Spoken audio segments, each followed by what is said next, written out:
cultural society balance ethnic identity and acculturation. Social identities, you have an ethnic identity and then you have acculturation. What's ethnic identity? Class. You're really just like equal. Ethnic Your background. is your background, is your culture. It's having an awareness or a consciousness of where you're coming from, who you are, ethnically or culturally, racially. Acculturation is the process of learning or being indoctrinated or being influenced by the culture that you reside in. Make sense? Watch this. How many people are going? How many people? Let me see.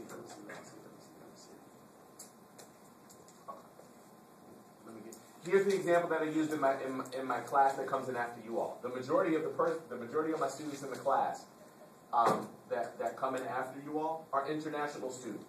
Ghana, Haiti, Burkina Faso, Nigeria, you name it. I mean, Ecuador, Honduras, but Jamaica. I mean, it's like the United Nations in my second class. All right? Listen to this. In their native countries, Daphne, they do not celebrate Thanksgiving. We celebrate Thanksgiving here. That's an example of acculturation. You do what the culture does where you reside. Make sense? Can I keep it moving? Cool. Ethnocentrism. Ethnos means group of people, culture, ethnic group. Being centered, centrism, being centered on your ethnicity means that you have a pride. You have a sense of pride for your ethnicity. And this is oftentimes referred to as us versus them. This is what gets us into trouble. The belief that one's own ethnic group, nation, or religion is superior to all others. Us versus them. Okay? Ethnocentrism. Listen, here's a little FYI. It's probably going to come up on the midterm. It's cool. It's beneficial. It's appropriate to be ethno-conscious. Conscious of your ethnicity. Make sense? It's not cool. It's not proper. It's not effective. It's not productive to be ethnocentric. Make sense? You don't want to be centered on your culture. You want to be conscious of your culture. You guys get that? Cool. You got it right. The experiment at Robert's Cave. The boys randomly separated in two groups. You have the Rattlers and the Eagles. Competitions fostered hostility between the groups. Listen. You had two groups. The boys did not come knowing anything about no Rattler group or no Eagle group. They came to the experiment and they were separated into groups. And the study shows that competition and hostility to be fostered and developed. They have group pride. That's right. That's right. That's why we need to be careful with being ethnocentric. Because as quiet as kept, there's no race called black. And there's no race called white. Those are social constructs. There's not even a race, listen class, there's not even a race called Hispanic and Latino. Those are social constructs used to divide us. There's one human race with many different cultural groups. And we look the way that we do and we behave the way that we do based on our geographical location. Make sense? Yes. Does that make sense? Yes. That's why you have Africans that are browner. We're closer to the equator, closer to the sun, and we have tans. That's right. And the further away you get from the equator, you have Europeans that don't need all the tan because there's not all the sun. You have one race, different ethnic groups. That's why I don't say races. You have one human race with different ethnic groups. Absolutely. Absolutely. And the nationalities, Abdul, are impacted by our geographical location. That's just another way of saying a nationality. The geography is the nation where you reside. All right? The experimenters contrived situations required cooperation and success. Look, and then now they boys. Now the eagles and the rattlers are buddies. Look at how they're manipulating people to either be altruistic or dissenting. You guys see that? That's why we need to be careful about what we feed ourselves and what we let to come into our environment and our minds. This race war stuff is crazy. Race is a social construct to divide.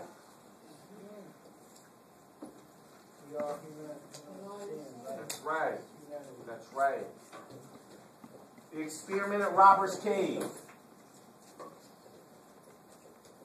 The percentage of boys who had a best friend in the out-group when they were eagles and rattlers and we were causing competition and fights, east versus west, south from the north. East side. Percentage of boys who had a best friend in the out. Look at after the manipulators said love one another. Be precious. Help them. Give them a hug. Then all of a sudden they're boys. Look at the percentage of friendships that were cultivated. Come on, y'all. We need to grow up. We really do. How stereotypes benefit us and how they distort reality. Stereotypes, check this out, reflect real differences among people. The problem is when we generalize and overgeneralize and say, oh, black people like fried chicken. Listen. There are a number of African Americans that like fried chicken. But when you use all and every, you get yourself in trouble. That's right. I like barbecue. All distort reality by, they also distort reality by insinuating differences between the groups. Stereotypes oftentimes do nothing but divide. Produce selective perception. You all think about it. You all probably hear this all the time. You go to Essex County College, is it dangerous? Where do you park? You go to school in Newark? What?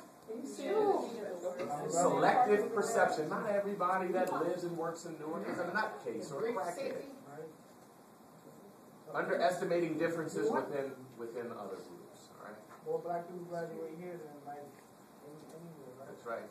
The belief that your own culture, nation, or religion is superior to all others is the definition of good. Ethnocentrism. The origins of prejudice. 4 major causes and functions of prejudice.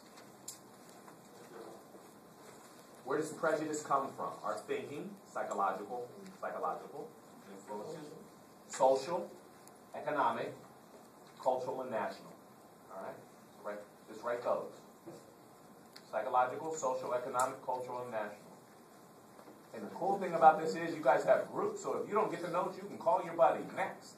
Defining and measuring prejudice.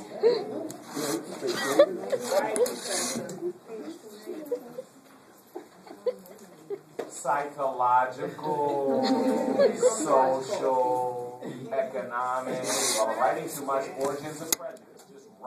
Just don't write the whole sentence. Cultural, national. Nationalistic pride, economic causes, social, okay? Defining and measuring prejudice. 4 direct ways of measuring prejudice. Alright, check this out. I want you to understand this. In communities and cultures where there's a lot of prejudice, oftentimes you can see that there's a disconnect or a lot of distance between the prejudicial group and the group that they're being prejudiced towards. Make sense? Yes. Let me say that again. All right. Oftentimes, those persons who are prejudiced against black people, don't like black people, they're not close to them. Make sense? Yes. Because if you were close to Professor Morgan, you'd say, you know what, black people are really cool. Yeah. Measures of what people do when they are stressed or angry. Oftentimes, prejudice comes when people are angry and stressed. Watch this. It's a self-serving bias when they're stressed and angry. measures brain activity. That's just, I don't know why they say that. It just measures psychology. Remember the 4 origins, class, the 4 origins of prejudice? Brain activity is just one psychology, just how they process. And then attitudes. Measures attitudes.